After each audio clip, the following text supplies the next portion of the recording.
গাছের যত্ন না নিলে গাছের যে কি অবস্থা হয় দেখতেই পারছেন। গাছে পাতাগুলো কেমন নুয়ে পড়ছে। তারপরও ঘরের গাছগুলো টিকে আছে, বাইরের তো একটাও গাছ নেই, সব মারা গেছে। মনে একটাই কষ্ট, গাছ তো বড় হয় না, যদিও বড় হয় বাট ফল আর সবজি খাওয়ার ভাগ্যে হয় না। আর এটা হচ্ছে অর্কিড ফুলের গাছ। আমি তো এই গাছটা ফেলেই দিতে চেয়েছিলাম, বাট দেখি ডালে ডালে নতুন কলি ধরেছে। দেখা যাক, যদি ফুল হয় তাহলে আপনাদের মাঝে শেয়ার করব। আর এই যে আমার অ্যালোভেরা গাছ, যখন নিয়ে আসছিলাম তখন ছোট ছিল, এখন মাশাল্লাহ বড় হচ্ছে। বাট গাছের অনুযায়ী টবটা এখন ছোট হয়ে গেছে। তো চেঞ্জ করব বলে আর করা হচ্ছে না। যাই হোক, সবাই কেমন আছেন? আসসালামু আলাইকুম। আশা করি সবাই ভালো আছেন, আমিও আলহামদুলিল্লাহ। তো দেখতে দেখতে কিন্তু রোজা চলে যাচ্ছে, তাই না? আজকে আমাদের এখানে 9 রোজা চলতেছে। যদিও এটা আমার আজকে বলক না, এটা 4 রোজা আর কি। আমার হাজবেন্ডের উইকেন্ডে ছুটি ছিল, তো আপনাদের ভাইয়ার ছুটি দিনে ইফতারে বলক শেয়ার করা। তবে মাঝে মাঝে আর কি, সবসময় আর কি শেয়ার করব, ঘুরে ফিরে তো ইফতারে একই আইটেম থাকে। তো ইফতারে আর কি চিকেন পাকোড়া করুম। এখানে চিকেনের লগে আর কি লেবু মাইখা সামান্য দিয়ে দিলাম মরিচে গুঁড়া, তারপর গরম মশলা গুঁড়া, জিরার গুঁড়া এবং টেস্ট অনুযায়ী লবণ দিয়ে আমি এটারে মাইখা নিমু, দেন আর কি ফ্রাই করে নিমু।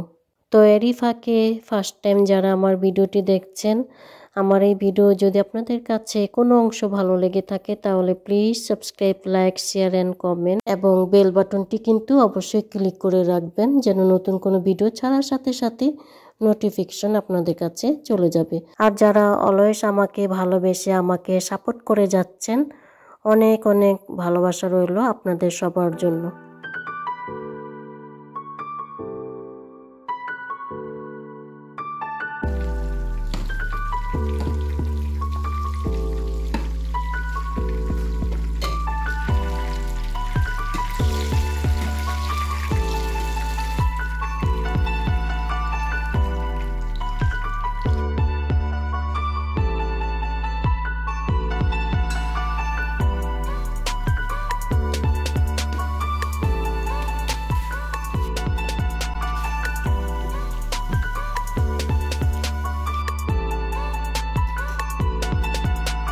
ইফতারের পর ফিরে আসলাম আপনাদের মাঝে।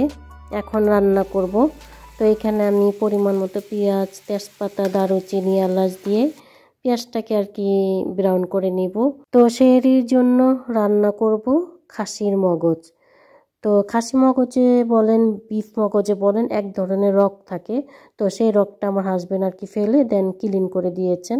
এখানে হাফ কেজি পরিমাণ মেবি মগজ আছে। তো মশলা সব রেডি করে রেখেছি। দিয়ে দিলাম আদা রসুনের পেস্ট।